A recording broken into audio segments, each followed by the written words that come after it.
ನಮ್ಮ Sahyadri news channel ಅನ್ನು YouTube, Facebook ಹಾಗೂ ಇನ್ಸ್ಟಾಗ್ರಾಂನಲ್ಲಿ ನೋಡಿ. ಸಬ್ಸ್ಕ್ರೈಬ್, ಲೈಕ್ ಮತ್ತು ಶೇರ್ ಮಾಡಿ ಪ್ರೋತ್ಸಾಹಿಸಿ.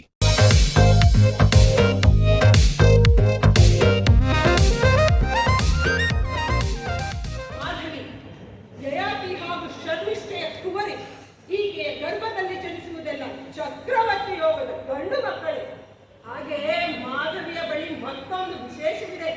ಅದೇನೆಂದರೆ ಮಾಧವಿಯ ಬಳಿ ಮಹರ್ಷಿ ದೂರ್ವಾಸರು ನೀಡಿರುವ ಕನ್ಯಾವಲ್ಲರಿ ಎಂಬ ಔಷಧವಿದೆ. ಆ ಔಷಧದ ಪ್ರಭಾವದಿಂದ ಈಕೆ ಮಕ್ಕಳನ್ನು ಹೆತ್ತರೂ ಕೂಡ ಮತ್ತೆ ಕನ್ಯೆಯಾಗುತ್ತಾಳೆ. ಇನ್ನು ಮುಂದೆ ಈಕೆ ನಿನ್ನ ಆಜ್ಞಾನುವರ್ತಿ. ಇವಳನ್ನು ನಿನ್ನೊಡನೆ ಕರೆದುಕೊಂಡು ಹೋಗಬಹುದು. ಧನ್ಯಸ್ಮಿ ಮಹಾರಾಜ. ನಾನು ಇದುವರೆಗೂ ಎಷ್ಟೋ ರಾಜರುಗಳ ಬಳಿ ಕುದುರೆಗಳ ದಾನಕ್ಕಾಗಿ ಅಲೆದಾಡಿದ್ದೆ. ಯಾರ ಬಳಿಯಲ್ಲಿಯೂ ನನಗೆ ಬೇಕಾದಂತ ಕುದುರೆಗಳೇ ಇರಲಿಲ್ಲ. ಮೈಯೆಲ್ಲ ಬೆಳ್ಳಗಿದ್ದು ಕಿವಿ ಮಾತ್ರ ಕಪ್ಪಗಿರುವ 800 ಕುದುರೆ ತಮ್ಮ ಬಗ್ಗೆ ಹೇಳಿದ. ತಮ್ಮ ದಾನಗಳ ಪ್ರವೃತ್ತಿಯನ್ನು ತಿಳಿದೇ ನಾನಿಲ್ಲಿಗೆ ಬಂದದ್ದು. ನನ್ನ ನಿರೀಕ್ಷೆ ಸುಳ್ಳಾಗಲಿಲ್ಲ. ಯಯಾತಿ ರಾಜರ್ಷಿಯು ಸ್ವಯಂವರಕ್ಕೆ ಸಿದ್ಧರಾಗಿರುವ ತನ್ನ ಮುದ್ದು ಕುವರಿಯನ್ನೇ ದಾನವಾಗಿ ಇಟ್ಟಿದ್ದಾನೆ. ಹೇಳಿ ಕುಮಾರ, ನಿನ್ನ ಇಷ್ಟಾರ್ಥ ನೆರವೇರಿದೆ. ಕೀರ್ತಿ ಪತಾಕೆಯನ್ನು ಇಡೀ ಆರ್ಯಾವರ್ತವೆಲ್ಲ ಬಹು ಎತ್ತರಕ್ಕೆ ಏರಿಸಬೇಕು ಮಗಳೇ. ಆಗಲಿ ಕನ್ಯೆ, ಶುಭವಾಗಲಿ ನಿನಗೆ.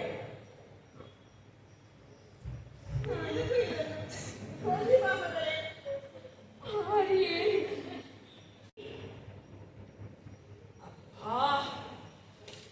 ಎಂತಹ ಸೌಂದರ್ಯ! ಯಾವ ಶೃಂಗಾರ ಗ್ರಂಥದಲ್ಲೂ ಬಣ್ಣಿಸಲಾರದಂತಹ ಸೌಂದರ್ಯ. ರಾಜಕುಮಾರಿ, ತೆಗೆದುಕೋ ನೀರನ್ನು.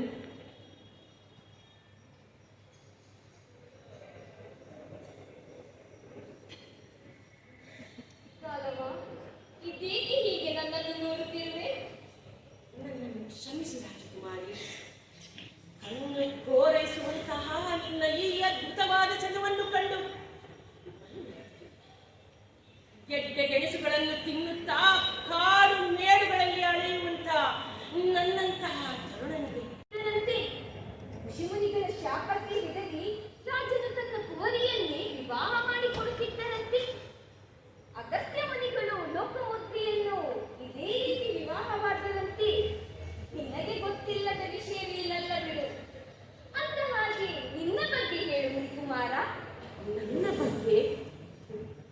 ನನ್ನ ಬಗ್ಗೆ ಹೇಳಲು ಏನಿದೆ ರಾಜಕುಮಾರಿ? ನಾನೊಬ್ಬ ಅನಾಥ. ತಂದೆ ತಾಯಿ ಯಾರೆಂಬುದೇ ಗೊತ್ತಿಲ್ಲದವನು. ಬ್ರಹ್ಮರ್ಷಿ ವಿಶ್ವಾಮಿತ್ರರ ಆಶ್ರಮದಲ್ಲಿ ವಿದ್ಯಾರ್ಥಿಯಾಗಿದ್ದೆ. 12 ವಿದ್ಯೆಗಳನ್ನು ಕಲಿತೆ. ಕಲಿಕೆಯ ನಂತರ ಗುರುದಕ್ಷಿಣೆ ಸಲ್ಲಿಸಬೇಕೆಂದರೆ ನನಗಿಂತ ಹಿರಿಯ ವಿದ್ಯಾರ್ಥಿ ಕೌತ್ಸ. ಅವನು ಗುರುಗಳಿಗೆ 1 ಕೋಟಿ ಸುವರ್ಣ ನಾಣ್ಯಗಳನ್ನು ಗುರುದಕ್ಷಿಣೆಯಾಗಿ ನೀಡಿದ. ಅವನ ಈ ಗುರುನಿಷ್ಠೆಯನ್ನು ಕಂಡು ಇಡೀ ಋಷಿ ಸಮೂಹವೇ ಹಾಡಿ ಹೊಗಳಿತು. ಅಂತಹ ಕೀರ್ತಿಯನ್ನು ನಾನು ಪಡೆಯಬೇಕೆಂಬ ಬಯಕೆಯಾಗಿದೆ. ಆದರೆ ವಿಶ್ವಾಮಿತ್ರರ ಕೃಪಾ ಕಟಾಕ್ಷದಲ್ಲಿಯೇ ಬೆಳೆದು ದೊಡ್ಡವನಾದವನು ನಾನು. ಆದರೂ ಗುರುಗಳನ್ನು ಕೇಳಿ, ಗುರುದೇವ, ಗುರುದಕ್ಷಿಣೆಯಾಗಿ ನಾನೇನು ನೀಡಲಿ ಎಂದು. ಅವರೇನು ಕೇಳಿದರು? ಕೋಟಿ ಸುವರ್ಣ ನಾಣ್ಯಗಳನ್ನೇ? ಆಶ್ರಮವಾಸಿಗಳೆಂದರೆ ಸರ್ವಸಂಗ ಪರಿತ್ಯಾಗಿಗಳಲ್ಲವೇ? ಅವರಿಗೆ ಈ ಕನಕ ನನಗಂತೂ ಒಂದು ಅರ್ಥವಾಗುತ್ತಿಲ್ಲ. ಇಲ್ಲ ಮಾಧವಿ, ಗುರುಗಳು ಗುರುದಕ್ಷಿಣೆಯನ್ನು ನಿರಾಕರಿಸಿದರು. ಇದುವರೆಗಿನ ನಿನ್ನ ಸೇವೆಯೇ ಗುರುದಕ್ಷಿಣೆ ಎಂದು ಬಿಟ್ಟರು. ಮತ್ತೆ ಒಳ್ಳೆಯದೇ ಆಯಿತಲ್ಲವೇ? ಇಲ್ಲ ಮಾಧವಿ, ಗುರುಗಳನ್ನು ನಾನು ಒತ್ತಾಯಿಸಿದೆ. ನನ್ನಿಂದ ನೀವೇನಾದರೂ ಗುರುದಕ್ಷಿಣೆಯನ್ನು ಪಡೆಯಲೇಬೇಕೆಂದು ಅವರನ್ನು ಬಿಡದೆ ಕಾಡಿದೆ. ಗುರುಗಳು ವ್ಯಗ್ರರಾಗಿರುತ್ತಾರೆ. ಶಾಪವೇನಾದರೂ ಕೊಟ್ಟರೆ? ಶಾಪವೇ? ನೀನು ನನಗೆ ಗುರುದಕ್ಷಿಣೆಯನ್ನು ಕೊಡುವುದಾದರೆ 800 ಕುದುರೆಗಳನ್ನು ಕೊಡು. 1 ಹೆಚ್ಚಿರಬಾರದು, 1 ಕಡಿಮೆ ಇರಬಾರದು. ಮೈಯೆಲ್ಲ ಬೆಳ್ಳಗಿದ್ದು ಕಿವಿ ಮಾತ್ರ ಕಪ್ಪಗಿರುವ ಹರೆಯದ ಅಶ್ವಮೇಧದ ಕುದುರೆಗಳು. ಅಷ್ಟು ಕುದುರೆಗಳನ್ನು ಒಪ್ಪಿಸುವ ತನಕ ದರ್ಶನ ಮಾಡಿಸಬೇಡ, ಹೊರಟು ಬಿಡು. 800 ಕುದುರೆಗಳನ್ನಿಟ್ಟುಕೊಂಡು ನಿನ್ನ ಗುರುಗಳು ಯಾವ ರಾಜನ ಮೇಲೆ ಯುದ್ಧಕ್ಕೆ ಹೋಗುತ್ತಾರಂತೆ, ಅಥವಾ ಅದೆಂತಹ ಅಶ್ವಮೇಧ ಯಾಗವನ್ನು ಮಾಡುತ್ತಾರಂತೆ. ಒಳ್ಳೆ ಗುರುಗಳು, ಒಳ್ಳೆ ಶಿಷ್ಯ. ಇದು ಪರಿಹಾಸ್ಯದ ವಿಷಯವಲ್ಲ ರಾಜಕುಮಾರಿ. ಹೇಗಾದರೂ ಗುರುಗಳಿಗೆ ನಾನು 800 ಕುದುರೆಗಳನ್ನು ಒಪ್ಪಿಸಲೇಬೇಕು. ನಾವಿಬ್ಬರು ಇಲ್ಲಿ ಈ ಕಾಡಿನಲ್ಲಿ ಒಂದು ಪರ್ಣಕುಟಿಯೊಂದನ್ನು ನಿರ್ಮಿಸಿಕೊಂಡು ಹಾಯಾಗಿದ್ದು ಬಿಡೋಣ. ನಿನ್ನ ಗುರುಗಳು, ಕುದುರೆಗಳು ಎಲ್ಲವನ್ನೂ ಮರೆತು ಬಿಡು. ನಂತರದಲ್ಲಿ ಕುದುರೆಗಳು ಸಿಕ್ಕಾಗ ನೀನು ಗುರುದಕ್ಷಿಣೆಯನ್ನು ಒಪ್ಪಿಸುವೆಯಂತೆ. ಛೇ, ಇದೆಂತಹ ಮಾತನ್ನಾಡುತ್ತಿರುವೆ ರಾಜಕುಮಾರಿ. ಗುರುದ್ರೋಹವೆಸಗುವಂತ ಅಪಚಾರದ ಮಾತುಗಳೇ. ಛೇ ಛೇ. ಮತ್ತೇನು ಮಾಡಬೇಕೆಂದು ನಿನ್ನ ಅಪೇಕ್ಷೆ? ಏನು ಮಾಡಬೇಕೆಂಬುದೇ ತಿಳಿಯುತ್ತಿಲ್ಲವಲ್ಲ. ಏನು ಮಾಡುವುದೋ, ಎತ್ತ ಹೋಗುವುದೋ ತಿಳಿಯಲಾಗಿದೆ. ನನಗೆ ಯೋಚಿಸಲು ಕೊಂಚ ಕಾಲಾವಕಾಶ. ಗುರುದಕ್ಷಿಣೆಯನ್ನು ತೀರಿಸುವ ಮಾರ್ಗವೊಂದು ನಾನು ಯೋಚಿಸಲೇಬೇಕಾಗಿದೆ. ಕಣ್ಣೀರು, ನೋವು, ಅವಮಾನ. ಅಪ್ಪ, ಹಾ, ತಿಳಿಯಿತು.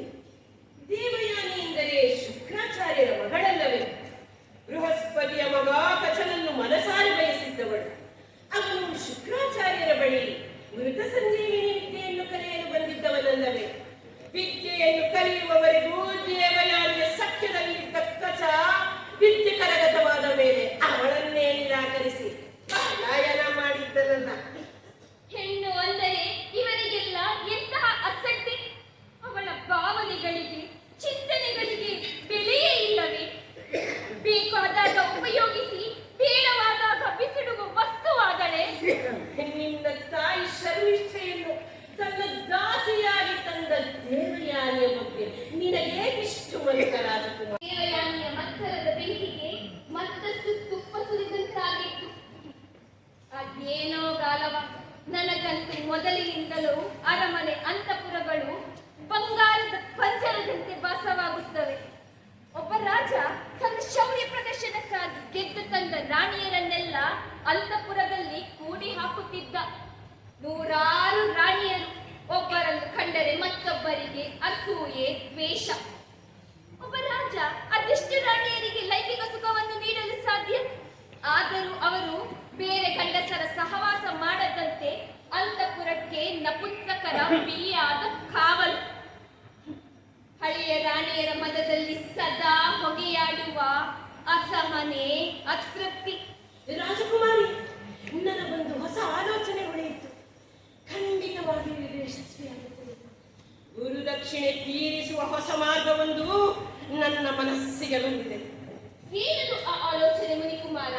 ಹಾ, ಈ ಹಿಂದೆ ನಾನು ಎಷ್ಟೋ ರಾಜರುಗಳ ಬಳಿ ಕುದುರೆಗಳ ದಾನಕ್ಕಾಗಿ ಅಲೆದಾಡುತ್ತಿದ್ದಾಗ ಅವರುಗಳೆಲ್ಲ ನಾವೇಕೆ ನಿನಗೆ ಕುದುರೆಗಳನ್ನು ಕೊಡಬೇಕು, ಅದರಿಂದ ನಮಗೇನು ಲಾಭ ಎಂದು ಪ್ರಶ್ನಿಸುತ್ತಿದ್ದರು. ಇನ್ನು ಎಷ್ಟೋ ರಾಜರುಗಳ ಬಳಿ ನನಗೆ ಬೇಕಾದಂತ ಕುದುರೆಗಳೇ ಇರಲಿಲ್ಲ. ಇನ್ನೂ ಹಲವರು ಋಷಿ ಮುನಿಗಳಿಗೆ ಕತ್ತೆ ಕುದುರೆಗಳು, ಹಸುಕರುಗಳನ್ನಾದರೂ ಕೊಂಡೊಯ್ಯಿರಿ, ಹಾಲು ತುಪ್ಪಕ್ಕಾದರೂ ಆದೀತು ಎನ್ನುತ್ತಿದ್ದರು. ಅವರು ಹೇಳಿದ್ದು ಸರಿ ತಾನೆ? ನನಗೆ ಕುದುರೆಗಳು ಸಿಗುತ್ತವೆ. ಅವನು ಕೇಳುತ್ತಾನೆ, ಕುದುರೆಗಳನ್ನು ಕೊಡುವುದರಿಂದ ನನಗೇನು ಲಾಭ ಅಂತ. ಆಗ ನಾನು ಹೇಳುತ್ತೇನೆ, ಮಹಾರಾಜ, ಕುದುರೆಗಳ ಬದಲಾಗಿ ಈ ಸೌಂದರ್ಯವತಿಯನ್ನೇ ನಿಮಗೊಪ್ಪಿಸುತ್ತೇನೆ ಎಂದು.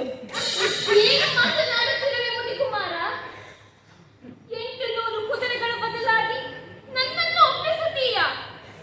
ನಾನು ನಿನ್ನನ್ನು ಮನಸಾರೆ ಪ್ರೀತಿಸಿದ್ದಕ್ಕೆ ಇದೇ ಏನು ನೀನು ನನಗೆ ಕೊಡುತ್ತಿರುವ ಕಾಣಿಕೆ?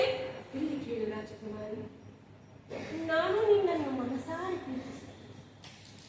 ಆದರೆ ಗುರುದಕ್ಷಿಣೆ ಸಲ್ಲಿಸಿದ ಮೇಲಷ್ಟೇ ನಾನು ನಿನ್ನೊಡನೆ ಬದುಕುವುದು ಸಾಧ್ಯ.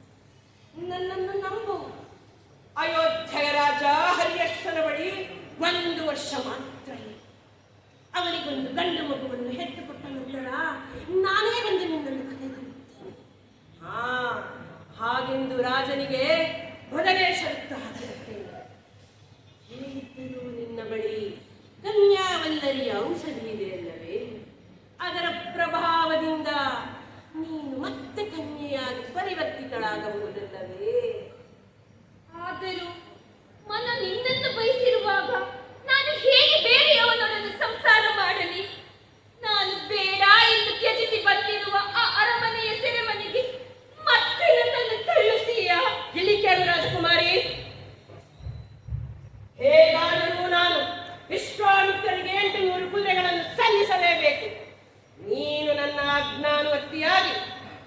ನಿರ್ವಹಿಸಲೇಬೇಕು.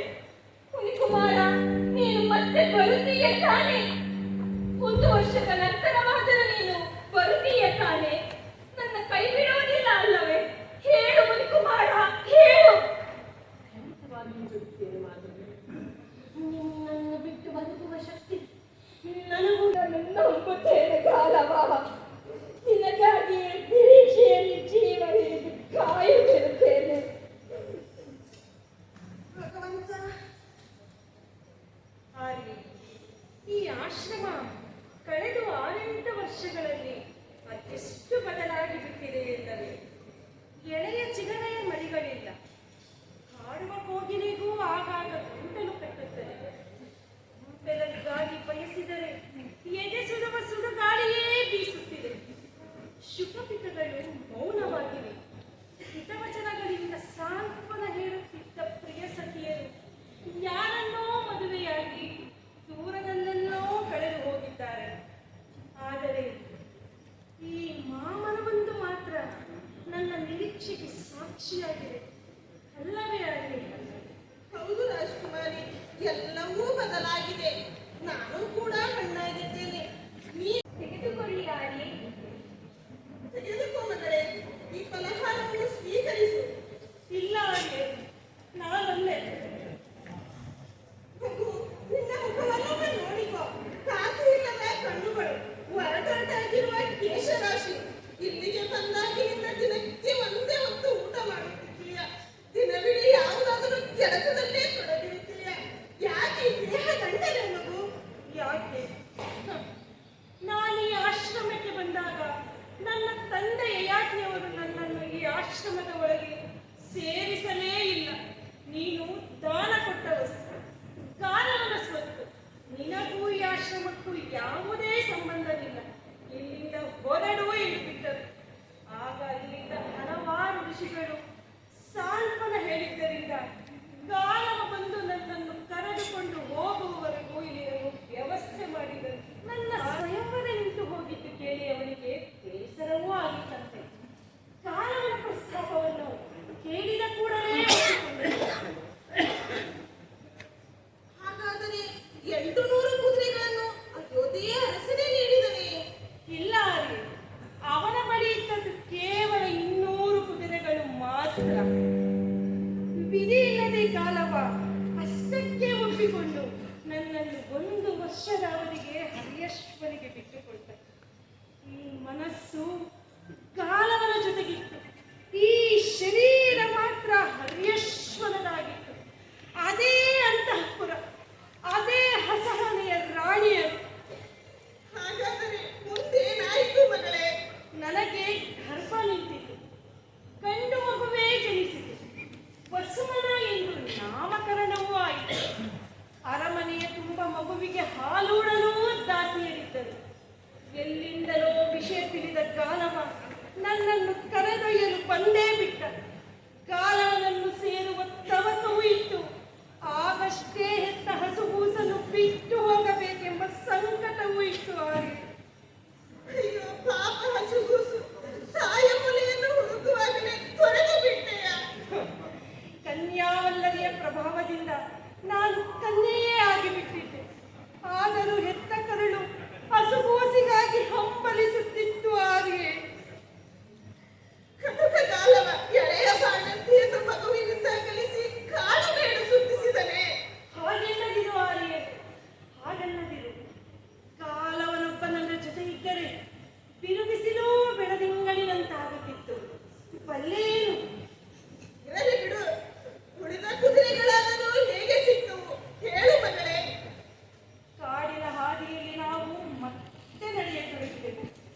ನಾನು ಎಷ್ಟೇ ಸಾಮೀಪ್ಯವಿದ್ದರೂ ಕಾಲವ ಮಾತ್ರ ತನ್ನ ಸಂಯಮವನ್ನು ಕಳೆದುಕೊಳ್ಳಲಿಲ್ಲ.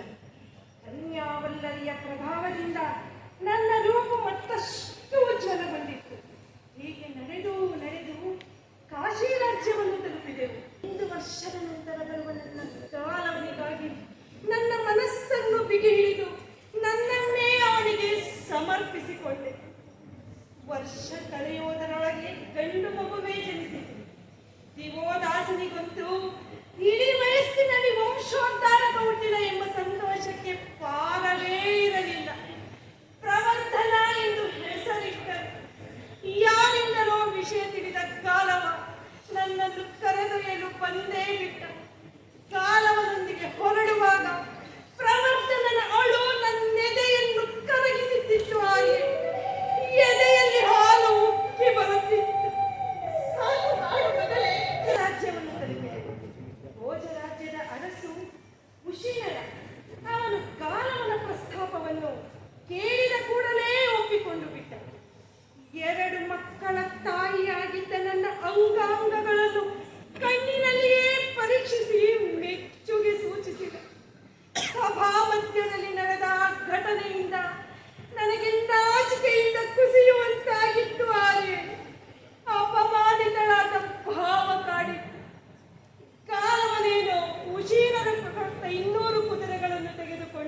ಮಗು, ನಿನ್ನ ನಿರೀಕ್ಷೆ ಸಫಲವಾಯಿತು. ಏನು? ನನ್ನ ನಿರೀಕ್ಷೆ ಸಫಲವಾಯಿತೆ. ನನ್ನ ಕಾಲವನ್ನು ಬಂದದೆ. ಋಷಿಕುಮಾರ, ಗಾಳಿ ಮುನಿಕುಮಾರರನ್ನು ಕರೆತನ್ನಿ.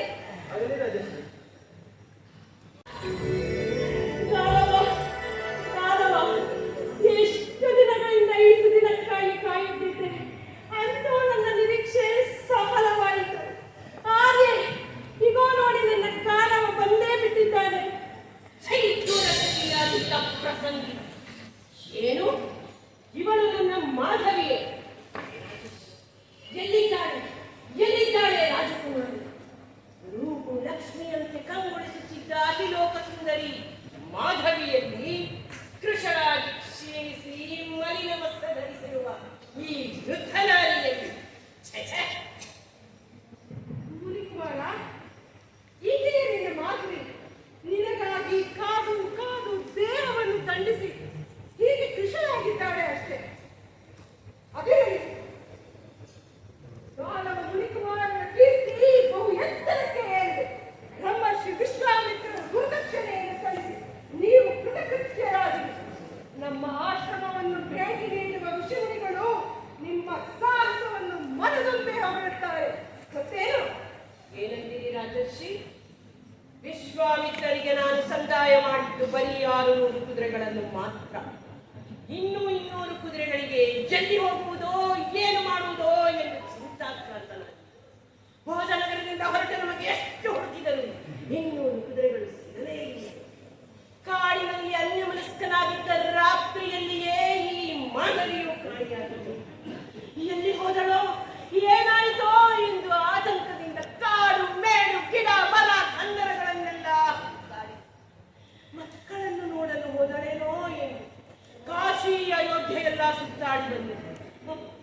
ಇಲ್ಲಿಗೇನಾದರೂ ಬಂದಿರಬಹುದೇನೋ ಎಂಬ ಸಂಶಯದಿಂದ ಪುನಃ ಇಲ್ಲಿಗೆ ಬಂದು ನಡೆದು ನಡೆದು ವರ್ಷಗಳೇ ಉಳಿದು ನನ್ನ ಗಮನಕ್ಕೆ ಬಂದಿತ್ತು.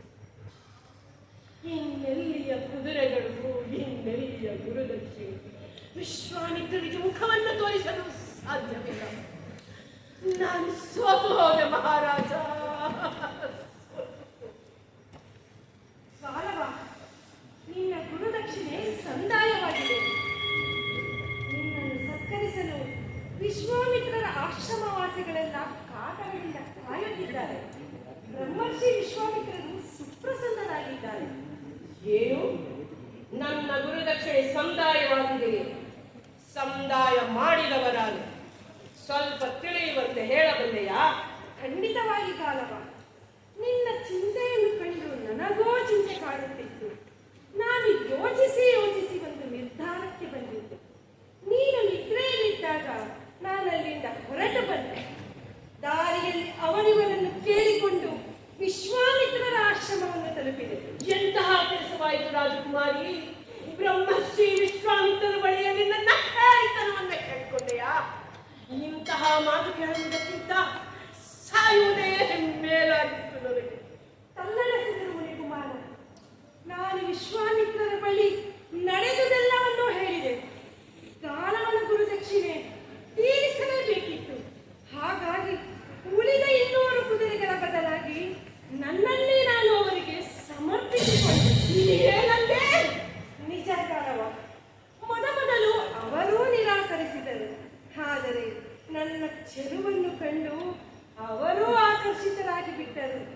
ಅವರಿಗೂ ಆಗಲೇ ನಡುವಯಸ್ಸು ದಾಟಿತ್ತು. ಅವರೊಂದಿಗೂ ನಾನು 1 ವರ್ಷದವರೆಗೆ ಸಂಸಾರ ಮಾಡಿದೆ. ಗಂಡು ಮಗುವೇ ಜನಿಸಿತು. ಅಷ್ಟಕನೆಂದು ಹೆಸರಿಟ್ಟರು. ಅಲ್ಲಿಗೆ ಕಾಲವನ್ನು ಉಳಿದ 200 ಕುದುರೆಗಳ ಗುರುದಕ್ಷಿಣೆ ಸಂದಾಯವಾಯಿತು. ಷರತ್ತಿನಂತೆಯೇ ನಾನು ಅವರನ್ನು ಬಿಟ್ಟು ಬಂದೆ.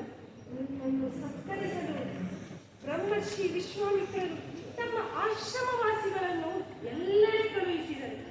ಆದರೆ ನೀನು ಸಿಗಲೇ ಇಲ್ಲ. ಏನು? ನನ್ನ ಗುರುದಕ್ಷಿಣೆ ಸಂದಾಯವಾಗಿದೆ, ನಂಬಲ ಸಾಧ್ಯವಾಗಿದೆ. ಅಂತೂ ನಾನು ಕೃತಕೃತ್ಯನಾಗಿಬಿಟ್ಟೆ, ಸಮರ್ಥನಾಗಿಬಿಟ್ಟೆ. ಇನ್ನೂ ವಿಶ್ವಾಮಿತ್ರರ ಆಶ್ರಮಕ್ಕೆ ತೆರಳಿ ಅವರ ಆಶೀರ್ವಾದವನ್ನು ಪಡೆದು ನನ್ನದೇ ಆದ ಒಂದು ಆಶ್ರಮವನ್ನು ನಿರ್ಮಿಸಿ ವಿದ್ಯಾರ್ಥಿಗಳಿಗೆ ವಿದ್ಯಾದಾನ ಮಾಡುವೆ. ಧನ್ಯಗಾಲವ ನೀನು ಧನ್ಯ. ಅಭಿನಂದನೆಗಳು ಮುನಿಕುಮಾರ, ಅಷ್ಟು ಸಾಧ್ಯವಾದ ಕೆಲಸವನ್ನೇ ಸಾಧಿಸಿ ಬಿಟ್ಟಿರುವೆ. ಕುಮಾರಿಯು ಇಲ್ಲಿಗೆ ಹಿಂದಿರುಗಿ ಬಂದಾಗ ನಾನು ಕೋಪಗೊಂಡಿದ್ದೆ. ಹಿಡಿದ ಕೆಲಸವನ್ನು ಸಾಧಿಸದೆ ನಿನ್ನಿಂದ ತಪ್ಪಿಸಿಕೊಂಡು ಬಂದಿದ್ದಾಳೆ ಎಂದು ಭಾವಿಸಿ ಈ ಆಶ್ರಮದಲ್ಲಿ ನಿನಗೆ ಜಾಗವಿಲ್ಲ, ಹೊರಟು ಬಿಡು ಎಂದು ಹುಡುಗಿದ್ದೆ. ಆಗ ಹಿರಿಯ ಋಷಿಗಳು ಸಮಾಧಾನಿಸಿದರು. ಆದರೆ ನನಗಂತೂ ಈಗ ನಿಮ್ಮಿಬ್ಬರ ಬಗ್ಗೆಯೂ ಅತ್ಯಂತ ಅಭಿಮಾನವಿದೆ. ನರೆ, ನಾವು ಬರುತ್ತೇವೆ. ಬ್ರಹ್ಮರ್ಷಿ ವಿಶ್ವಾಮಿತ್ರರ ಆಶ್ರಮಕ್ಕೆ ತೆರಳಿ ಗಾರವ ಮುನಿಕುಮಾರರ ಸನ್ಮಾನವನ್ನು ಕಣ್ತುಂಬಿಕೊಂಡು ಆನಂದಿಸಿದ್ದೇವೆ. ಅನ್ನಶಾಲೆಯನ್ನು ಕಟ್ಟಿಕೊಂಡು ಚಕ್ರವರ್ತಿಗಳಂತೆ ವಿಹರಿಸೋಣ. ಅಸಂಭವ. ಮಾಧವಿಯ ಜೊತೆ ಜೀವನ ಪರ್ಯಂತ ಬಾಳುವುದು ಅಸಂಭವ. ಇದೇನು ಹೇಳುತ್ತಿರಬೇಕಾದವ? ನಾನು ನಿನ್ನ ಮಾಧವಿಯಲ್ಲವೇ? ನನ್ನನ್ನು ಕ್ಷಮಿಸು. ನೀನು ನನ್ನ ಗುರುಗಳಾದ ವಿಶ್ವಾಮಿತ್ರರ ಜೊತೆಯಲ್ಲಿ 1 ವರ್ಷ ಸಂಸಾರ ಮಾಡಿದ್ದೀನಿ. ಅವರ ಮಗುವಿಗೆ ತಾಯಿಯೂ ಆಗಿದ್ದೀನಿ. ನೀನೀಗ ನನಗೆ ಗುರುಪತ್ನಿ, ಅಂದರೆ ಮಾತೃ ಸಮಾನಳಲ್ಲವೇ? ಕಾಲವ, ಇದೇನು ನಿನ್ನ ಅತಿರೇಕದ ವರ್ತನೆ? ಬಹುಶಃ ನೀನು ಕನ್ಯಾವಂದರಿಯ ಪ್ರಭಾವದಿಂದ ಮತ್ತೆ ಕನ್ಯೆಯಾಗಿದ್ದರೆ ನನ್ನ ಯೋಚನಾ ಘಾಟಿ ಬದಲಾಗುತ್ತಿತ್ತೋ ಏನು.